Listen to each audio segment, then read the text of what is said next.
mpozzi nga mundoze bulozi si mu bubi temulina kye musobola kumukola mulinga amazzi temusobola kubaako kye munkola reality nemwe ono omubbi yeeyagala nze sirabanga ku mubbi ng'ono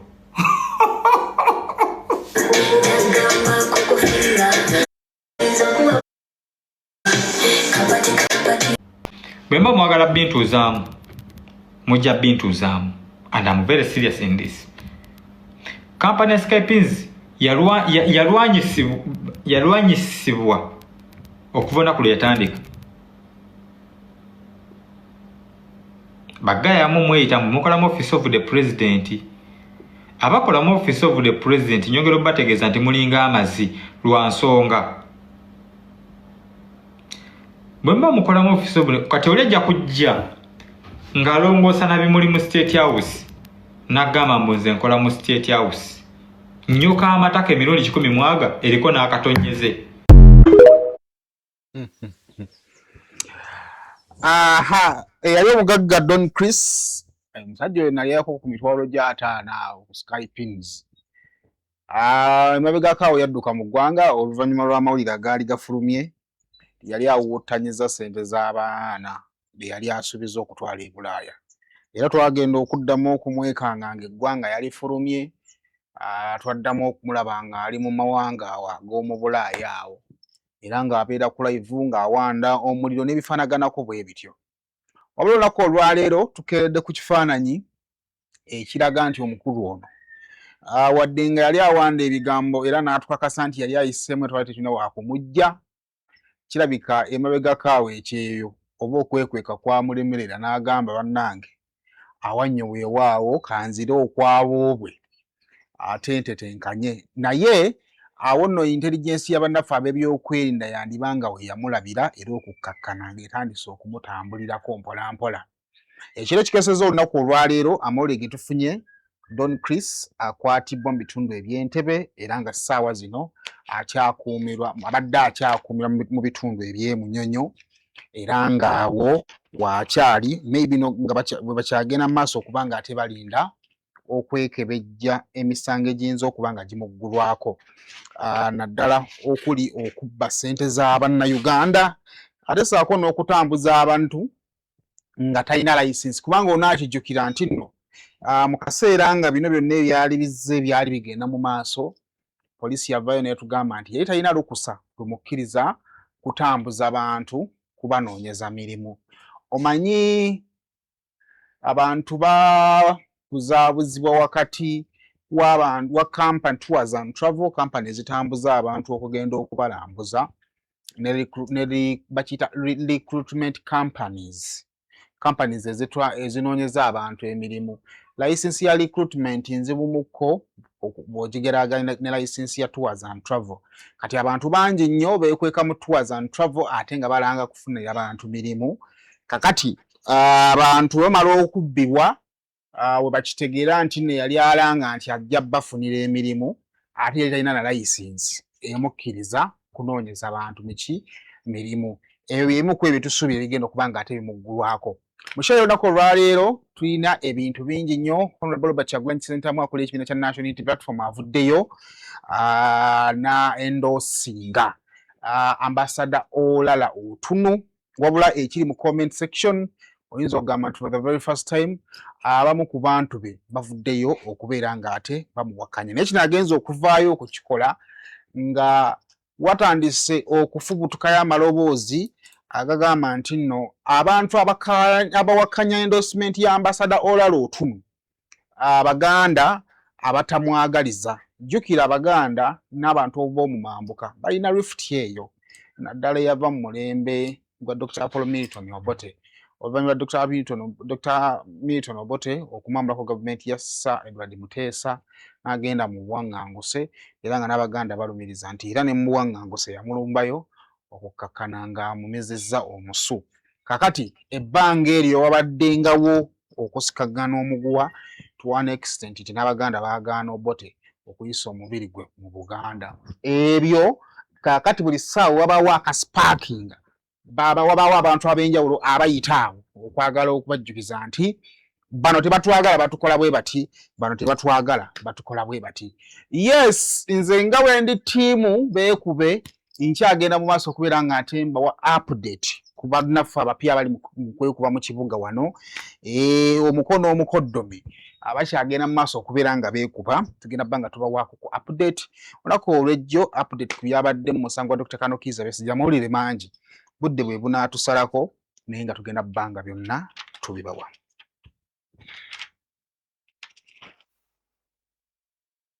Ekifuba kikulemeddeko, kikusiiwa, kiraakira, tekikutuka obussa bubi. Naawe alina ssenyiga nga takuggwako, kozesa Lugave Cough and Flu Syrup. Ate gwe alumizibwa alusazi nga zikuyisa bubi, ofuna ekikeeto oba gaasi mu lubuto, gwe kozesa Lugave Alusa Syrup. Musange mu pharmacy ne drug shops zonna, lyakakasibwa National Drug Authority.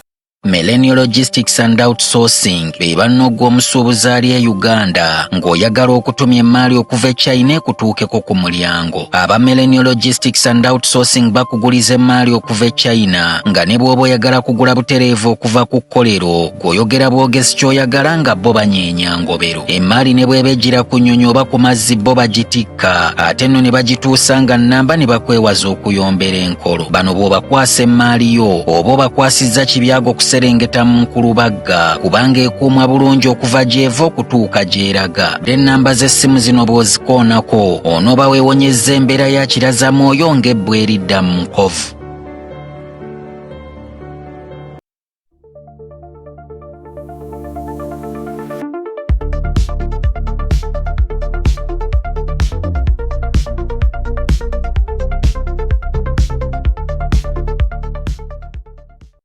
Kale kusema official najyo sinzira okubanga atotulaba subscribing ku mukutu guno okusobola okubanga atofuna videos zifaanaganako bwe ziti okubuuzaako n'enkwebaza okubeera nga ate n'olwaleero otwegasse kugamba otya kansubira nti bitambula bulungi.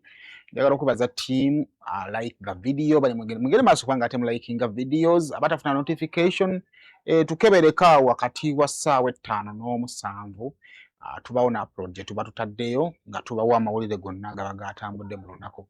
Shortly tujja kuba tukyasobola okuba nga ate tufuna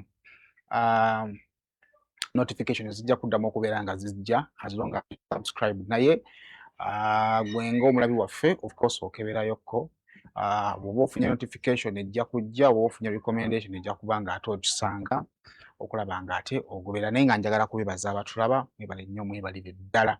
Comment nga kituyambako nno okumanya kiki ky'olowooza ku ebyo tugenda mu maaso okubeera nga ate tukolako ate mu nteekateeka efaanaganako bw'etyo.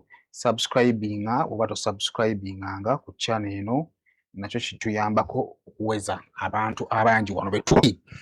Kale TBR eryo dduuka lya accessories za mmotoka. Bw'omala oggula emmotoka yo nga kati ogirina weetaaga ogipimpinga ekunyumira ekyo nkiddamu.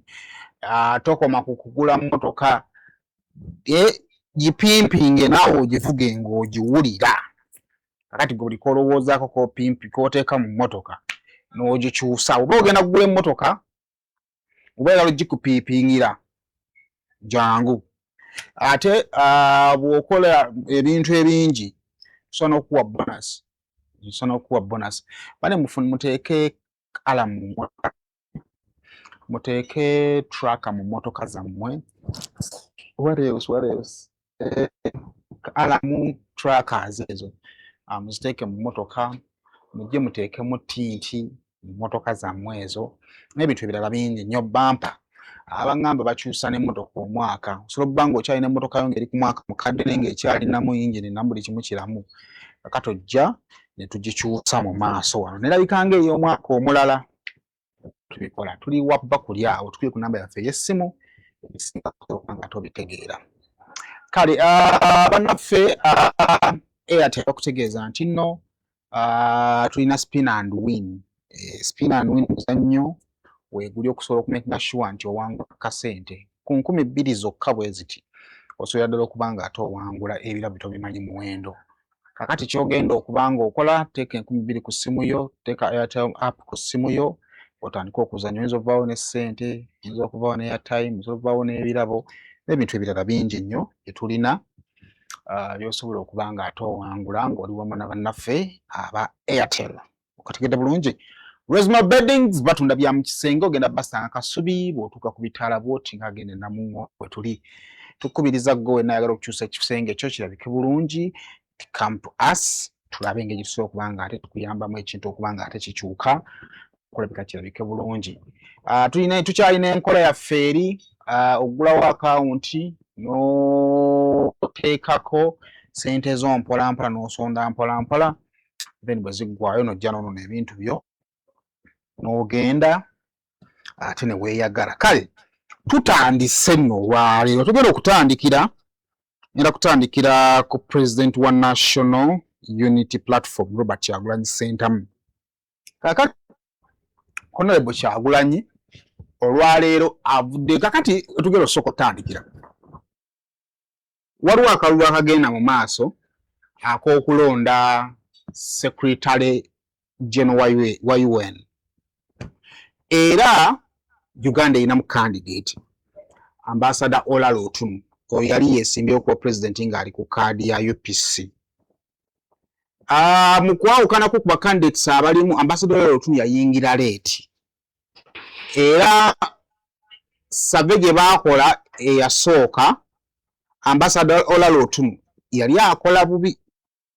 Actually nali ntunula ku ranking eyo, simu bangi ina ku simu yange, nga mba candidate ndoza bali 7 yali akwata kya 6 kya 5. Yali akwata kya 6. He was second last. But last week yawo survey gye bazzeemu okukola nga Ambassador Olala Otunu ali mabega w'abantu 2. So kitegeeza yabadde mu top 3. Kitegeeza nti bbanga lino ettono lyabadde mu kuvuganya kuno agenda ayambuka.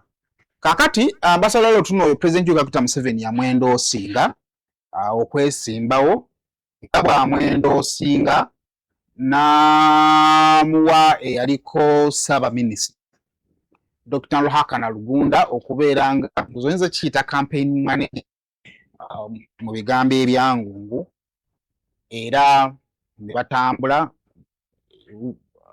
last week over the weekend I guess. Balina press conference gye baalimu awo, so bagenda bakunga kasaazo bali mu America. Jukira Uganda engeri gye yafuna action zaka yakomyewo akayakomyewo embase ninga yamulabeko obusamu ya Uganda ne 4 days ago namulaba yali mu America ku press conference. Yadelayinga okugendayo lwansonga nti Uganda na America balina gundi ze ba restrictions ze bateekawo, but later on bamani babikolako nasobola okutravelinga.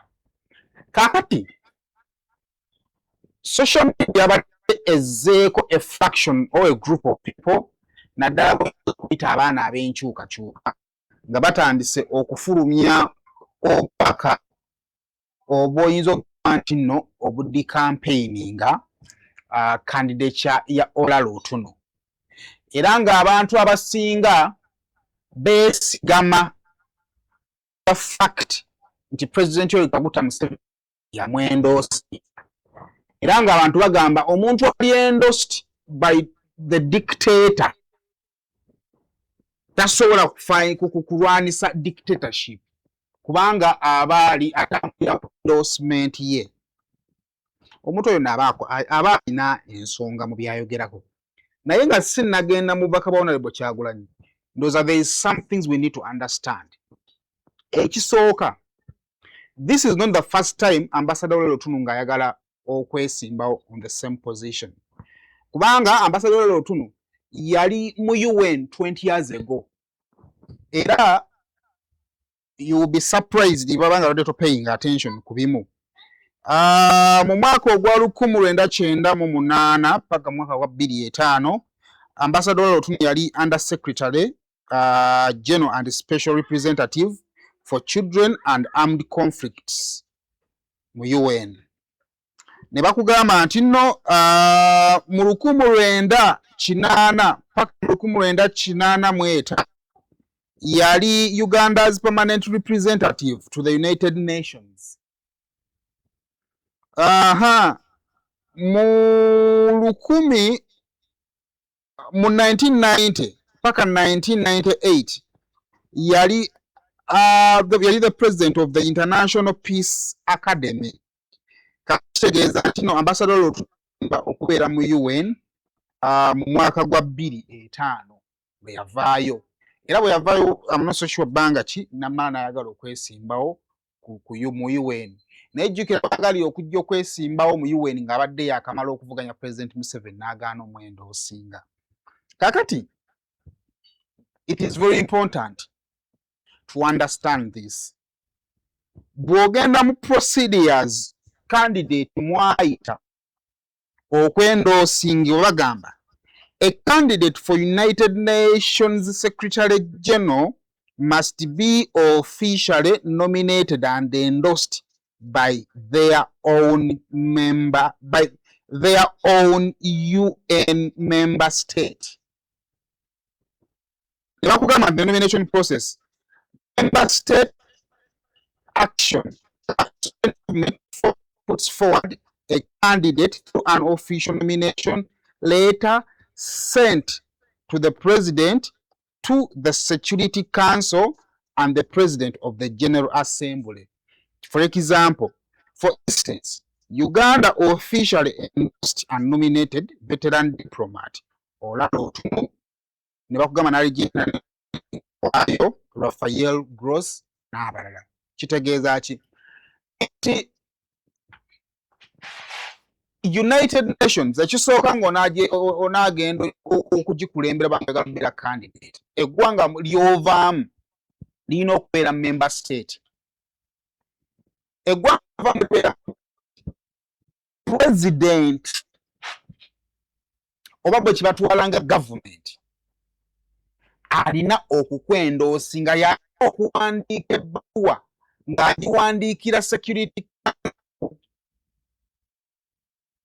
Kitegeeza nti president w'eggwanga eryo ly'ovaamu singa takwendoosa ne bw'oba bulungi otya tosobola kugenda ku lisiti y'abagenda okuvuganya.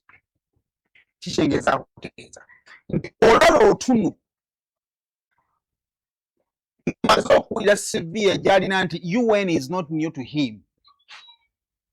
Bwe tuba nga tukkiriza nti experience ye yagwanidde okubeera Secretary General wa UN, President ya Uganda ne bw'oba nga tomukkiririzaamu nga ddala olina bakafu nti yabba akalu naye nga ye yakwata Bayibuli n'alayira era nga yali recognized, yalina instruments of power, yalina okumuwandiikira ebbaluwa ng'amurecommendinga mu Security Council nti oyo memba okuva mu ggwanga lyaffe ate era ndi memba mu UN nsaba avuganye. Then awo ne bagenda mu CV okulaba oba agwanidde oba tagwanidde. Era bakugamba nti subsequent approval steps, Security Council egwamala ebbaluwa eri okuwandiikibwa okuva mu ggwanga lyavaamu asindika mu Security Council. Security Council neekola ki? Nayo neemwaseesinga n'atwalibwa mu General Assembly. Era bagamba nti once recommended by the Security Council, the candidate is formally appointed by the General Assembly. Kakati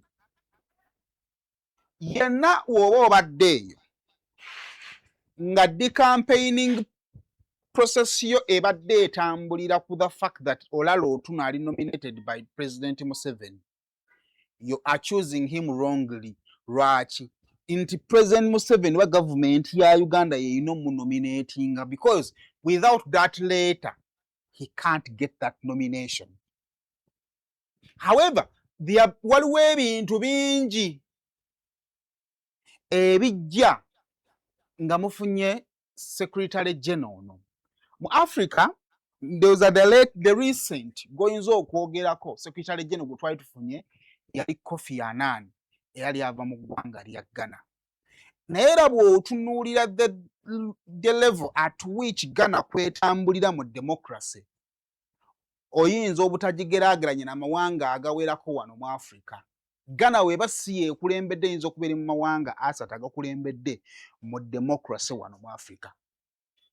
Naye oyinza obutalemererwa kukyekuusa ku the fact that baali babaddeko ne Secretary General Kofi Annan.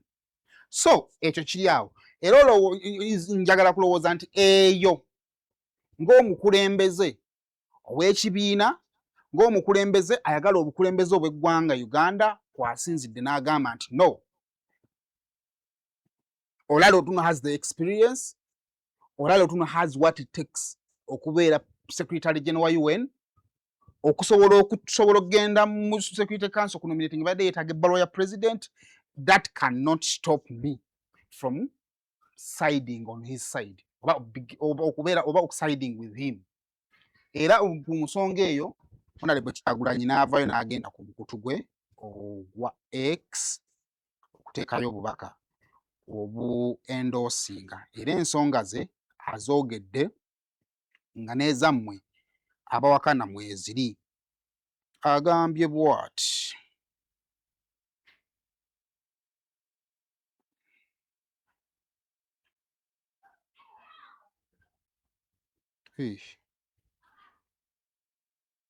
nabyendeseeyo.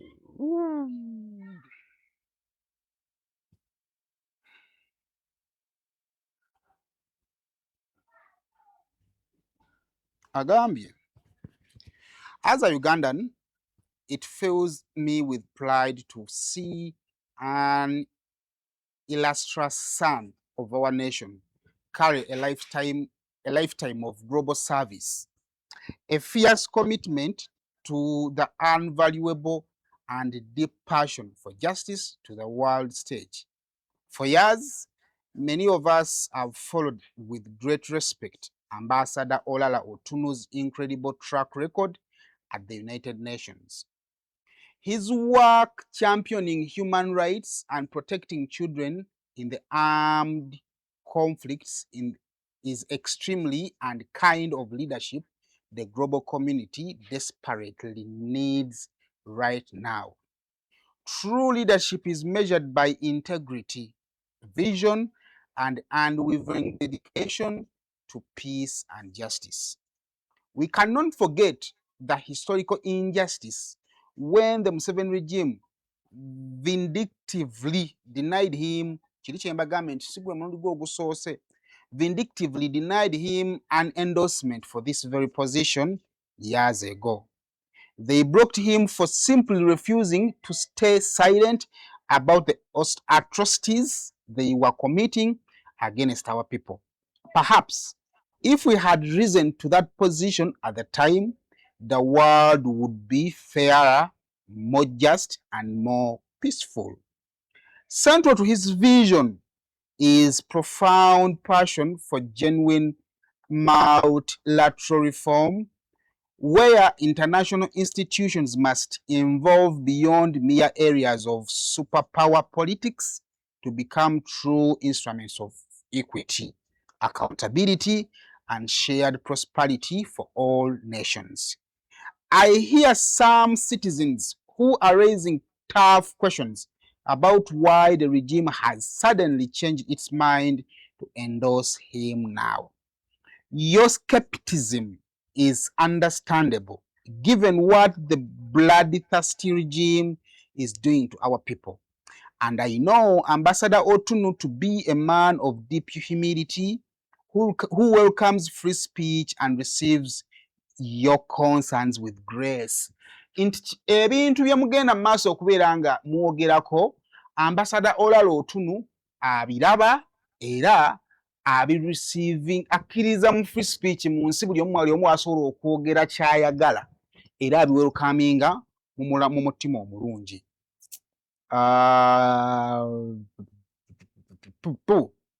We can all bank on long-term proven integrity and hope that when he rises to become the world's top diplomat, he will never turn a blind eye on the ongoing struggle for freedom in his own motherland.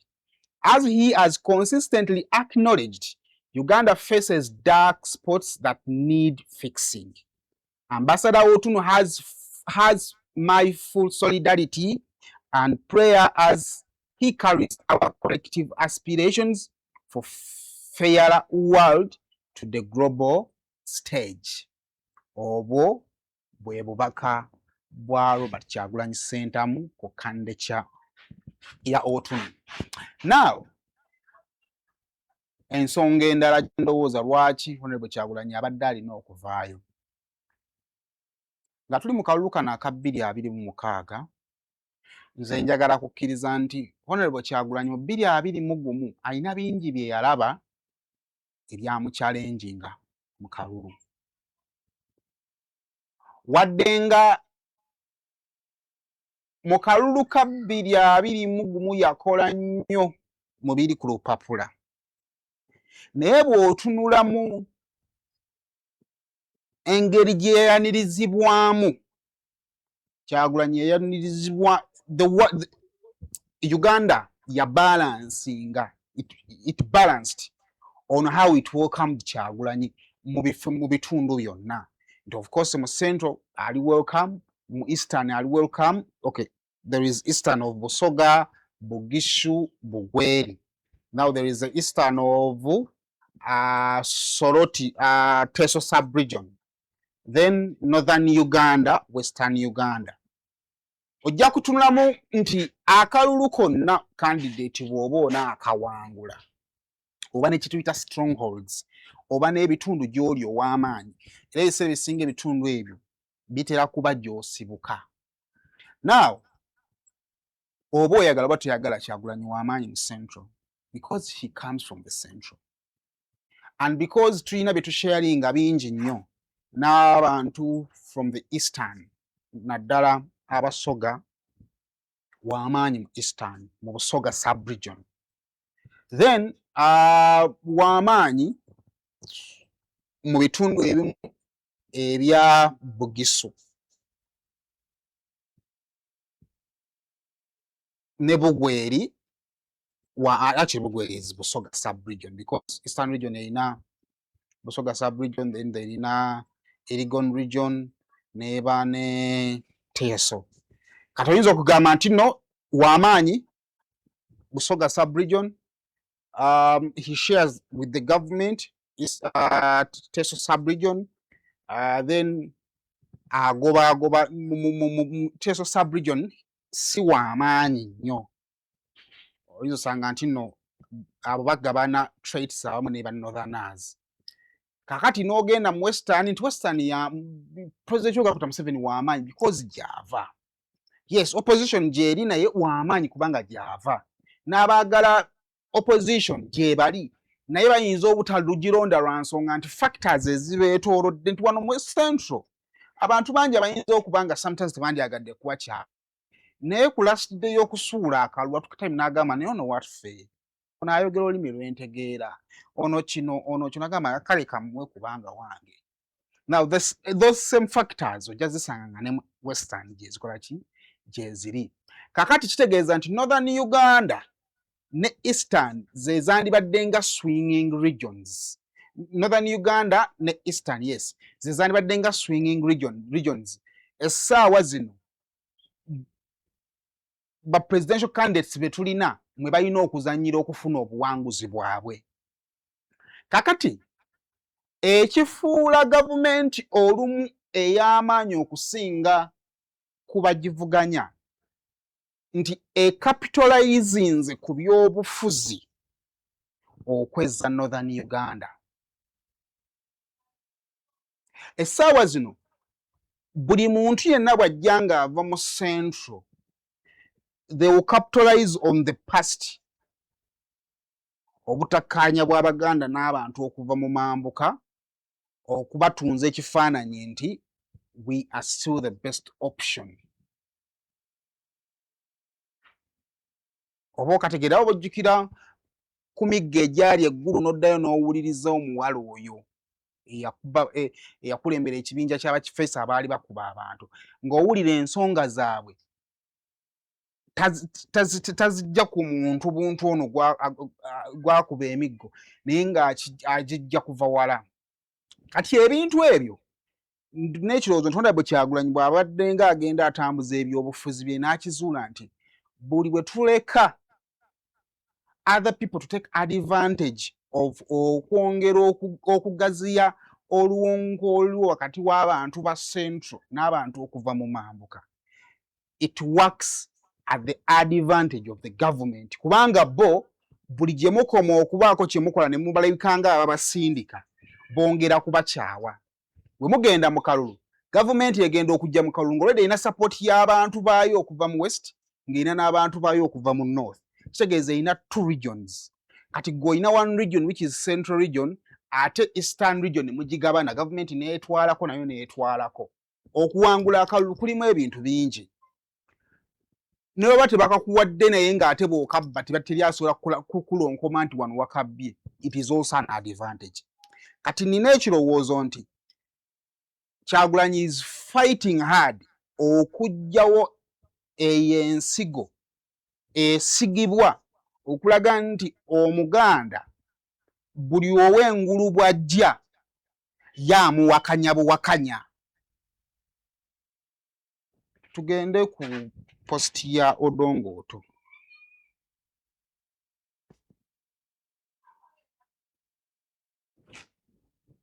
Odongoto yagamba Baganda embraced modern education with traditional schools like King's College Buddo. They had 3 presidents, Kabaka Mutesa, Godfrey Binaisa, and Yusuf Lule. They traveled to the Western world for education by 1950s, but this UN thing of Olala Otunu is something else. Okategedde. So, such things bijja ne mubiyisaako amaaso. Remember, the biggest opposition leader comes from here.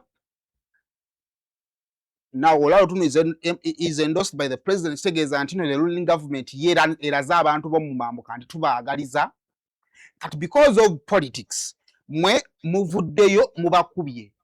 Politically, you're right, but mulina kye mwongeddeko ettaffaali indirectly nga temumanyi. Inti Olala Otunu is not just representing Olala Otunu himself, he is representing a region. Era ye waabwe yasiibudde agamba nti I'm coming from the north, ngenda mu UN to represent the north in the United Nations. Era bwe baamubuuza omu ku bannamawulire bwe yali mu press conference bwe yamubuuza, but where have you been in the past 20 years? Isn't it too late for you to become the UN Secretary General? N'abagamba, I've been very far. I've not only been in Uganda, but I've been deep in northern Uganda. N'abajjukiza entalo ezibadde mu northern Uganda ne contribution gy'abadde alina okukola okulaba ng'entalo ezo zikola ki? Ziggwa. Bino bye baamugaana okumwendoosinga the first place eritasula bireeta ku table because byali tebiri called for. Kikyengezaako okulaga nti Olala Otunu fulaga gy'akutte ng'agenda mu UN, ekisooka asuse n'akwata fulaga ya northern Uganda, ekyokubiri n'akwata fulaga ya Uganda. Kakati abamuwa flag ya northern Uganda, when they identify a group gye balowooza nti nno eva mu central region, ng'ate group eyo balowooza nti ebalinako obuzibu, oba oli mu kwongera kugeza butakkaanya buliwo. Kyokka ate nga you need the northerners if you want to win, era if you want to establish yourself as a big political party. Oba kategera bulungi, if you want to establish yourself as a national party. Kyova olaba nti abantu abasinga bayombanga nnyo nga bagamba ekibiina kya NUP ky'Abaganda. It wasn't. Naye abaali baleeta argument eyo baakikozesanga because ye yali esinga ababaka ba parliament abangi mu parliament, era yekyasinza okuba n'ababaka ba parliament abangi abali ku opposition mu parliament in the history of Ugandan parliament, naddala mu byobufuzi bya Museveni. But nga point yaabwe eri nti nno ababaka bava mu central mokka, maybe ne mu eastern ng'olinayo ababaka bameka? 2. Ye baali 2. Yes, walina omubaka w'omukyalo ow'Ejjinja ng'olina ne Nambeshe. Twagenza okudda mu kalulu kano ng'olina ababaka 8 bava mu Busoga sub-region, ng'olinayo omubaka omu okuva mu Elgon region. Kitegeeza nti now what are you working at to make sure that you have at least 2 members of parliament okuva mu northern Uganda, at least have 1 from western Uganda. Kakati kyonna ekizimbawo oluwonko olwo bw'oba olina obusobozi okukigatta kigatte kiveewo. So I understand people have their reasons, but ebyobufuzi tebitambuzibwa emotions. Kyovula sometimes you can decide to agree and other time you decide to disagree. There is time when you need to be kati saawa zino kino tugenza otuuka ne saawa zino nga Bobi Wine akkiriziganyiza ne Museveni. Si lwakuba nti nno akkiriziganya ne Will Museveni gy'akozesezza, naye akkiriziganya naye kubanga bw'atakkiriziganya naye ajja kulabika nga alwanisa Otunu kubanga alina waasibuka. So eyo we tuli awo naye ndowooza awo tuveewo tututtewo ebbanga eriwerako. Kale nga tuvuddewo olwaleero eba anniversary wedding ya Ssaabasajja Kabaka bwe bwali bwero ennaku z'omwezi nga 27 August omwaka 1999 Ssaabasajja Kabaka n'akuba kye tuyita enkanamu. Otegedde bulungi? Yes, era nga bwe batyo baagattibwa mu Lutikko e Namirembe. So mpeyo ka video akatono nnyo tuddemukko tujjukanyeemukko abataaliwo mulabe 99.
Kale ebyo nno bannange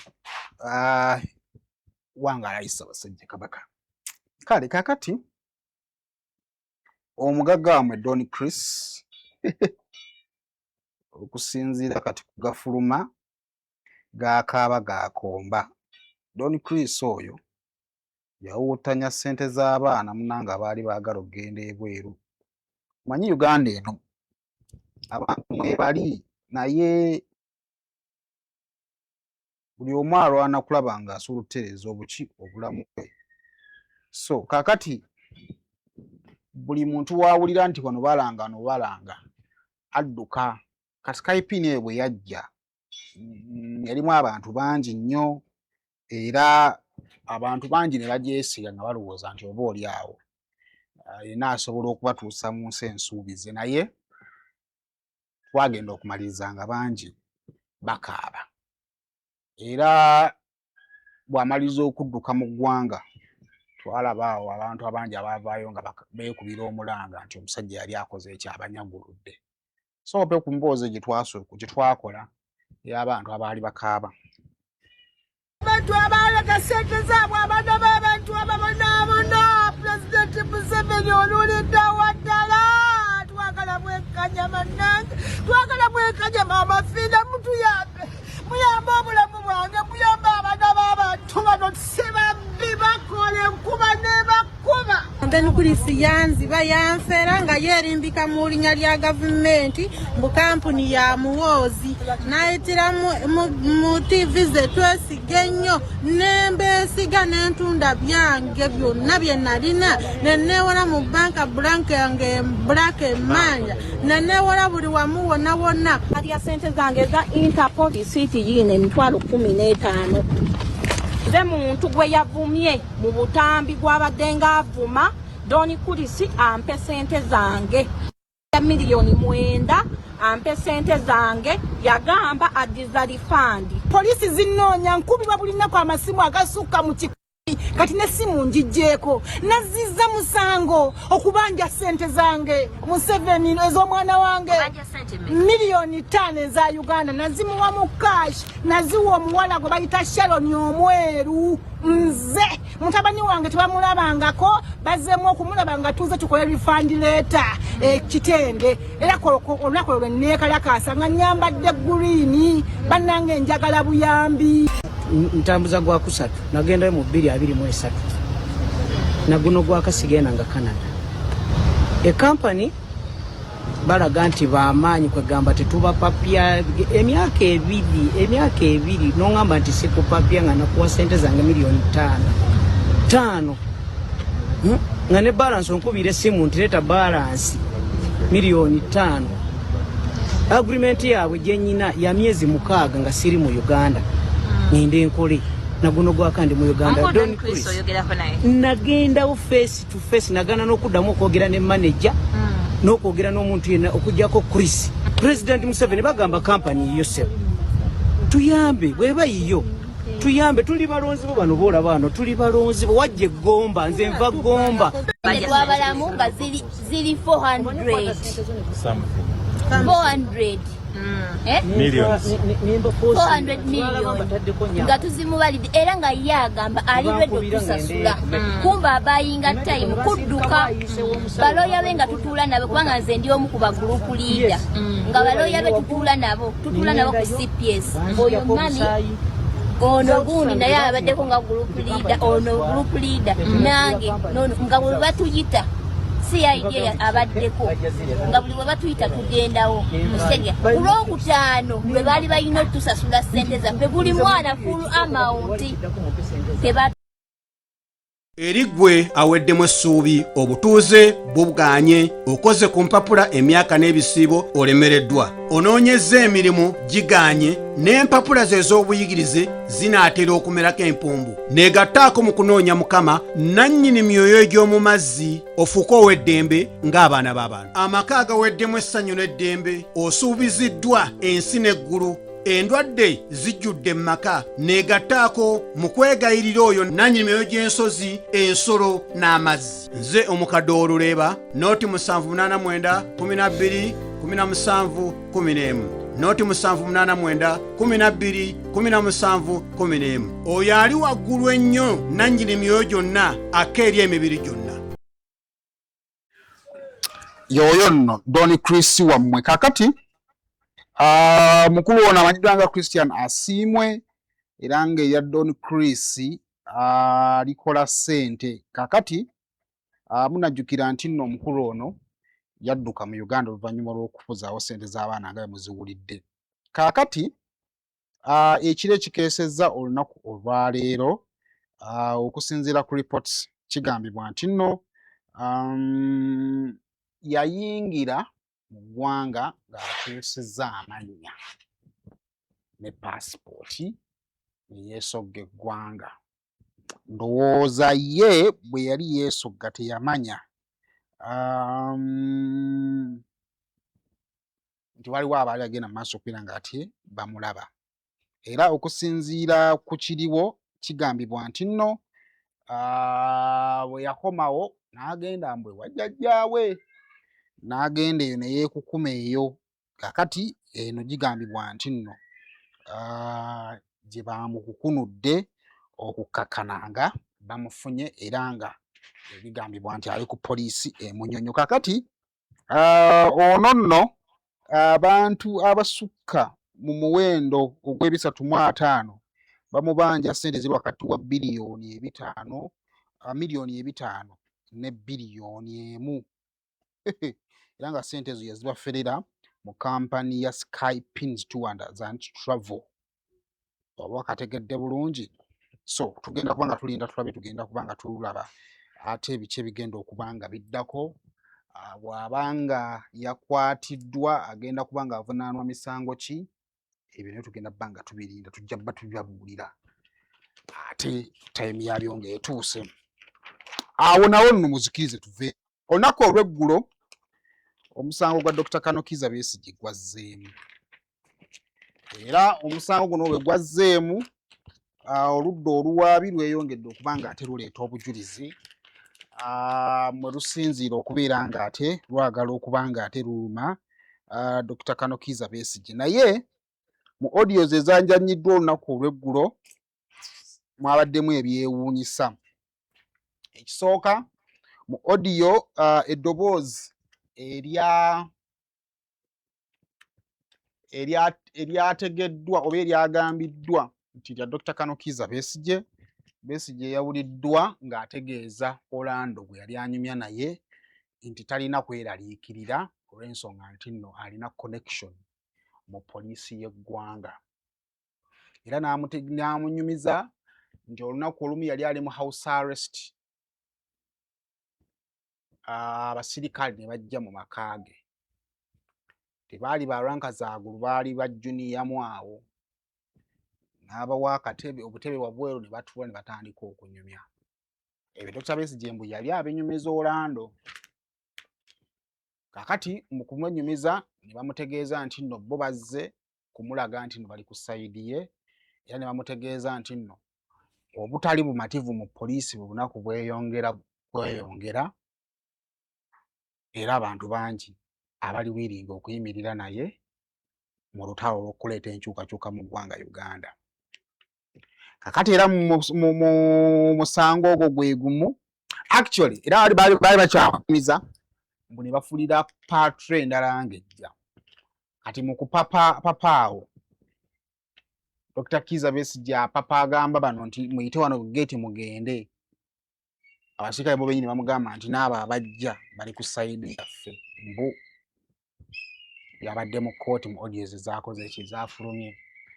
Era mu bujulizi obulala wakati mu cross examination yadde egenda mu maaso wakati wa State Anthony Bilivumbuka saako ne Orlando ono.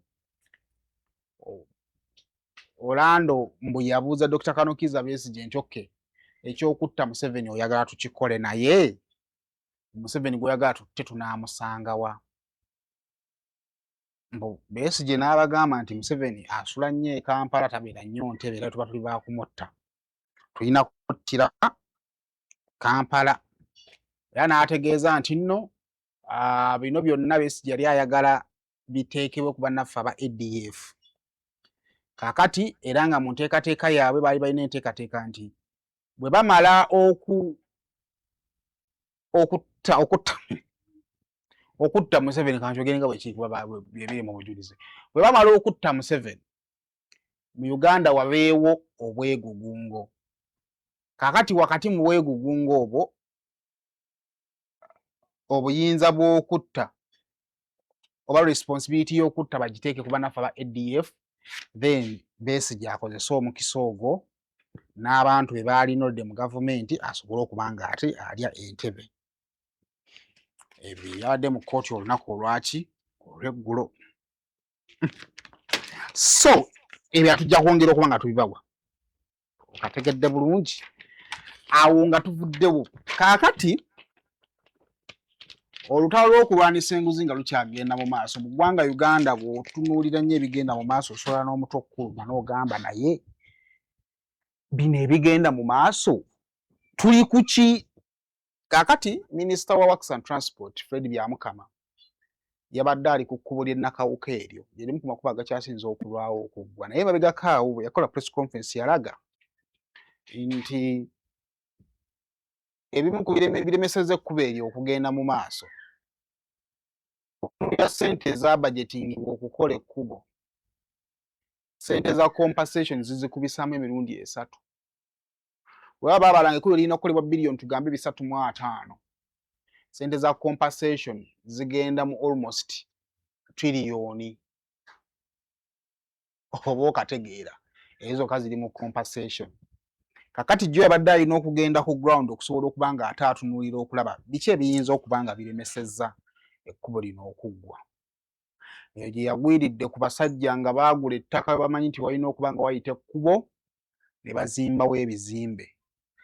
Buli azimba ekizimbe nga kiwanvu naye nga tekiriimu kolomu tekiriimu ki, bwe kikubwa ebifaananyi bakikuba ne kifaanagana nga kalina. Mu kifaananyi ng'olaba efaanana nga kalina naye nga bw'okituukirira just kizimbe baakizimba kiwanvu. Ne bakiteekako compensation ya kawumbi kalamba. Ne basanga ekifo ekirala nga bali baakwata amataffaali ne bazimba ne balaga nga bwe mwagala okuyisa ekkuba waliwo ebijja. Kumbe wansi teri wadde na kambalekere embooza yo musiibe bulungi.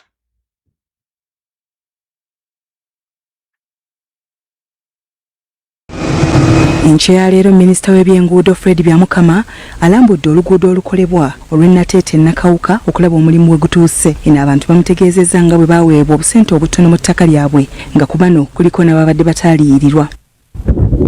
Wano wekituuse tetukyadda mabega era emirimu gitambula bulungi. Zino ensonga nazoogerako ku floor of parliament, Prime Minister n'aziddamu era mbadde ntambula bulungi ne Minister okulaba nga tufollowing up this project. Esente weeziri wano wetuvudde ebulwanyi. Minister agambye next week abantu bonna bagenda kusasulwa, naye n'ekirala kyetuzudde nti enguzi ebadde sabotage obanga ekuggira ino project okweyongerayo mu maaso naddala mu bitundu eby'empigi. Wano era wakizuulidde nti abaakola omulimu gw'okubalirira ssente ezirina okuweebwa abaakosebwa baaziduumuula nnyo era alagidde bano bakwatibwe mu bwangu. Abakwatiddwa kuliko Ssekitto Elijah awamu ne Isaac Kampa nga bano bakuumirwa ku poliisi ey'empigi. Kizuuse nga mu bifo ebimu abakujjukujju baali baateekawo amalaalo nga wabula kigambibwa nti gano ga mankwetu olw'okwagala okufuna ssente era wano Minisita asuubizza okukwata buli muntu yeenyigidde mu mivuyo gino. Okulimba nti wantwaziikawo omuntu noteekawo amalaalo nga 10 nga wansi taliyo ki bamafiya mu gavumenti abakola ebyo. Emizimu egenda bakuba, ebisiraani bigenda bagoberera, sitaani agenda kubaddusa kwe ebikolebwa ebimukola. Kubanga okwerimbika nti waliyo omufu wansi nga taliiyo, ogwo omuzimu oliguteekawa. Minisita Mukwanukula akangudde ku ddoboozi n'asuubiza okwongera okulondoola era n'okutereeza entambula y'omulimu guno. Temukkiriza enguzi okujja mu kampuni zammwe. Mulabye ekkubo lino essente ezeetaagisa okuzimba ekkubo ziri bilioni 3.4, naye kati okuliyirira abantu ku kilomita bilioni 4.3. Lwaki? Nguzi. Mulabye eyo tugenze ekyamana tugambye okugula ikemu ya 3.5, naye abafeere baffe ba staff of Ministry of Works bayekobana n'abamu abanene mu gavumenti ne bongeza ne bajja yika ku milioni 5 ne bagituuka ku bilioni 1. So the houses are there.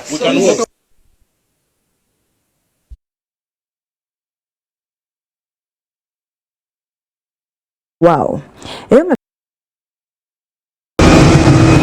Minisita Mukwanukula akangudde ku ddoboozi n'asuubiza okwongera. Ebyo nno bwe bityo bwe biri badde mbasiibudde. Kaakati tumalirize n'emboozi ya CDF ne mukoddomi we.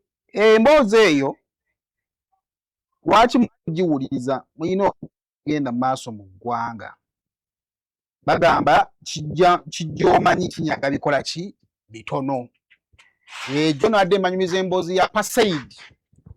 Ekitongole ekyo kiri wansi wa ofiisi ya mukulembeze wa ggwanga era nga yatongozebwa ndowooza mwaka gwali gwa 2022-2023. Era nga kiriringa nnyo mu by'okusuubuzi n'ebifaanaganako bwe bityo. Kati CDF yavuddeyo n'agamba nti agenda kutandika okuba ng'akwata abali mu kitongole ekyo era yabadde yakatandikako okukakkana ng'omu ku bayambi ate b'omukulu Lwaboogu bakwate. Omukulu oyo amanyiddwa nga Bagonza yakwatiddwa.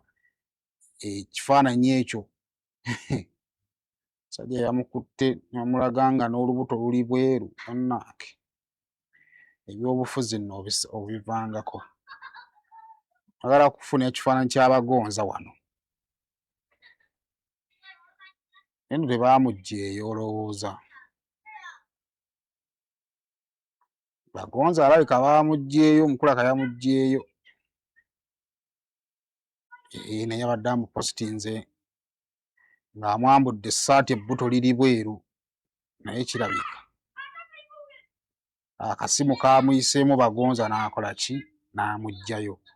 Naye nabadde twabawadde entambula y'emboozi ez'enjawulo oba okunyumya okw'enjawulo CDF ebadde ataddeyo nga yeewera okuba ng'akwata abakungu bonna okuva mu kitongole kino ekya Pasaid. Kakati olunaku olw'eggulo akikulira omukulu Odrick Lwaboogu yavuddeyo n'ajja okwadressinga ebintu ebimu. Era ebigambo bya vidiyo yabigasseeko ebigambo maye omu ku bantu bemmanyi abatwala obudde n'awandiika. Awandiikira ddala nno nga bw'okiwulira. Kakati era ne bino yatutte obudde n'akola ki n'awandiika esse nga mpanvu ddala. Era yagambye nti if there any case on anyone, let it be brought before the contempt of court and tried fairly and impartially. Both the arrest and the treatment of the presumed offender should follow the law, be humane and not humiliating, and give the Constitution, the people of the God, the dignity and humanize one deserves. Let the evidence be tested. Matthew Bagonza can defend himself and the institution he works for, and let the law take its course.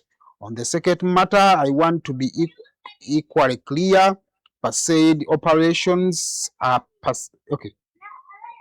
Pasaid is operational and Pasaid is lawful and reports to His Excellency the President, and all our quarterly and annual reports are consistent on what we have achieved and the ideas we have brought forward for our country, its entrepreneurs and export sector. We were commissioned on 16th March 2022. Institutions begin through a process, and if a mandate is ever changed, that too must happen through a due process. Any anonymous message on social media is not that process.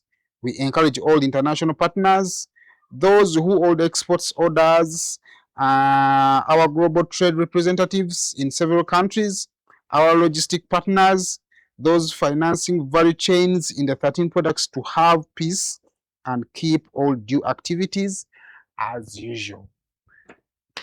Jukira ono CDF yavuddeyo n'agamba nti buli muntu yenna anaasigala ng'akwatagana ne Pasaid waakukwatibwa oba waakuvunaanibwa.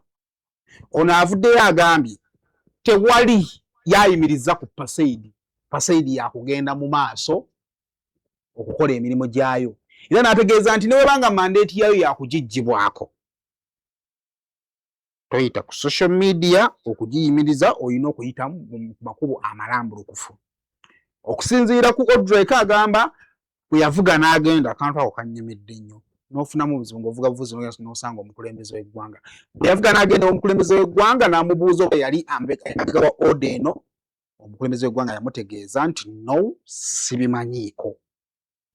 Kyokka ate CDF we yazze yakakasizza nti pulezidenti ye yamuwadde olukusa okukwata abali mu Paseidi. Kaakati ekibuuzo, who could be fooling who? Waliwo tweet omuyimbi amanyiddwa nga Tyrese ali mu ggwanga Uganda era muzanyi wa firimu yazze ku coffee, bagita coffee expo, coffee something, eyo coffee something eyo gye yazzeeko eri wansi wa Paseidi. Era ogenda n'osoma tweet ya CDF gye yateekayo ku Tyrese eyasooka, yagamba Tyrese yekyali kibuuzo, Tyrese is in Uganda ? I think now we have the vote. N'asekako bu emoji obuseka. Tyrese ali mu Uganda, ndowooza kati tukulaakulanye. Remember no project ya banafa aba Paseidi be bagikola ki be bagiddukanya. Kati ate ekyewuunyisa olunaku olw'eggulo CDF yataddeyo ebifaananyi. Saabikuwadde simanyi. Yataddeyo ebifaananyi, ng'ebifaananyi ebyo ali ne Tyrese era n'agattako ne caption ng'egamba nti njogedde ne Tyrese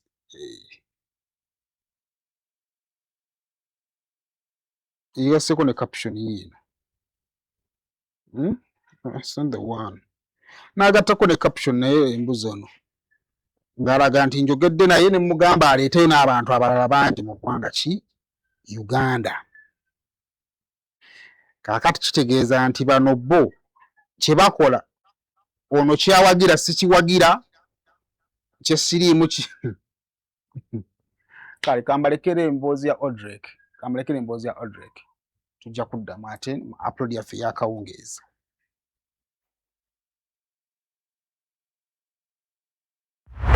At Paseid, we follow the law because we truly believe in the constitutional rights and obligations of both government and citizen.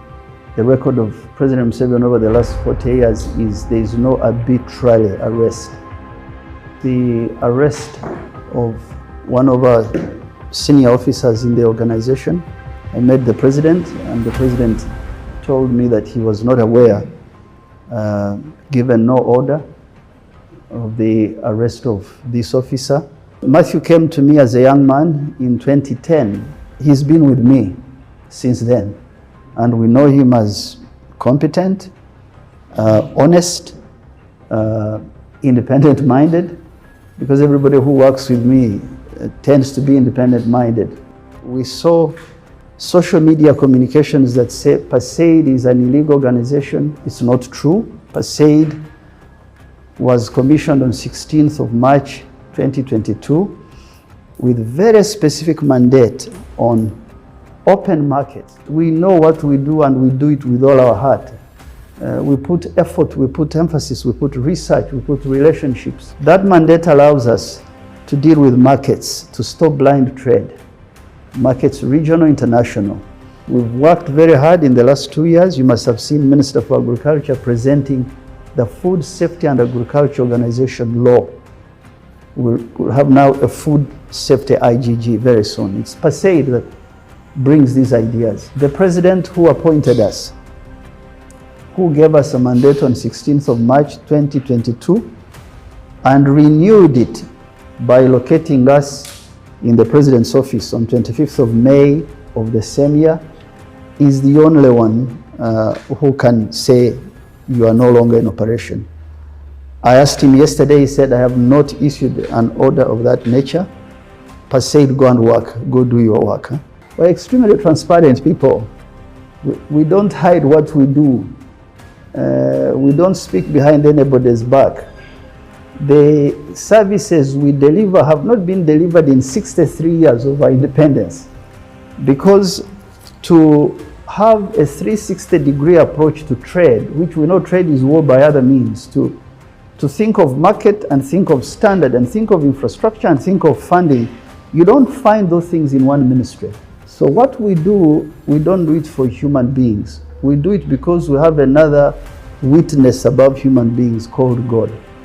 We don't hide our faith. And so what is arrest? Any person is a candidate for arrest, whether it is false allegations or truth. What we want is follow the due court process. So my advice is, let's stick to the Constitution, even as hard as it is. Our behavior needs to match what the law and the text says. And as leaders of institutions, or small or big, need to know that there is such a thing that binds us together, which if we violate blatantly, it hurts all of us. If there is indiscipline on the road, even the disciplined ones can't drive.